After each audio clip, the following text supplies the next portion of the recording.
channel. Ito ang aming trabaho.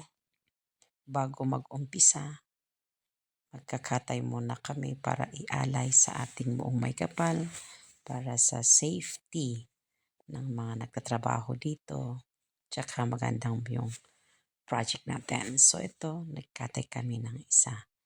Site ito dito sa Ramsey, Baguio City. Ayan. So as at our traditional, yan ang ginagawa namin. So habang nagkakatay sila, nagpe-prepare na kami ng para sa mainit na tubig. Ayan, yung mga boys namin, tulong-tulong sila. Ito yung aming drilling machine para sa tubig dito sa Baguio City kasi syempre dumarami na ang mga tao, kulang na tayo sa tubig. So, water is life. Ika nga.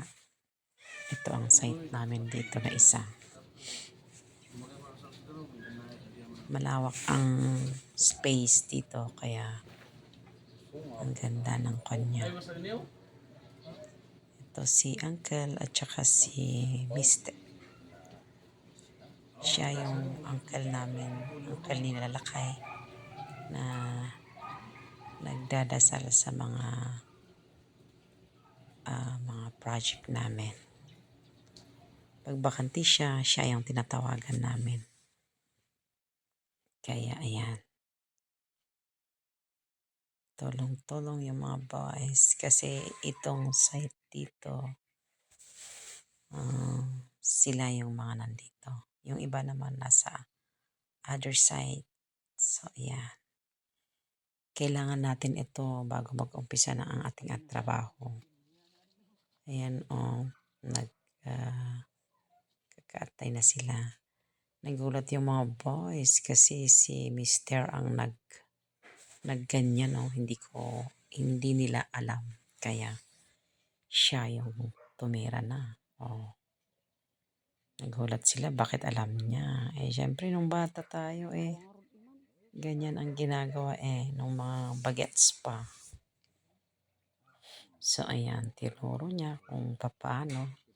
Kasi yung mga tao namin iba na nakakalam nasa ibang site. Syempre nag-work sila doon kaya wala sila dito. Pinapanood siya.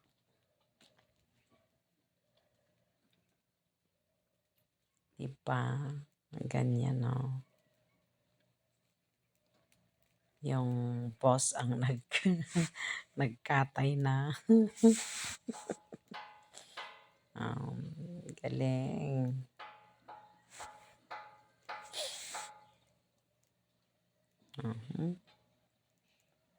Kaya ito ang aming tradition pag mag-umpisa na ang aming trabaho.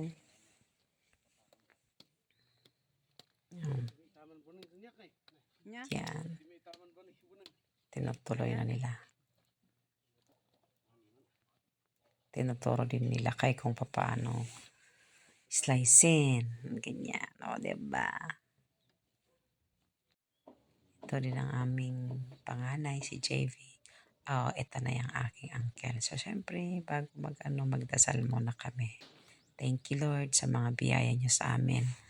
At ibabalik namin sa inyo ang aming mga Thanksgiving. So, sa pamamagitan ng aming pagtulong sa aming kapwa. At syempre, ang importante sa pagtulong sa ating simbahan. So, salamat Ama sa mga biyayang ito. So, ito, nagluluto na kami. Ito yung nag-iihaw kami ng pangpulutan. Ayan, ang aming engineer. Tsaka yung mga tao namin. Nag-iihaw sila.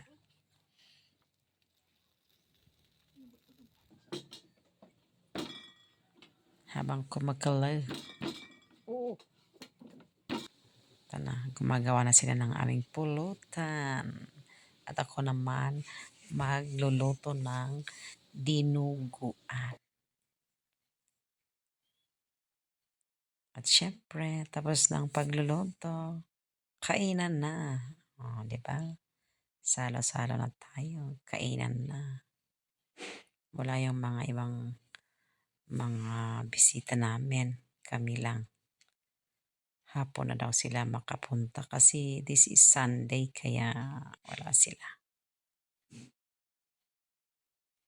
Kain na tayo.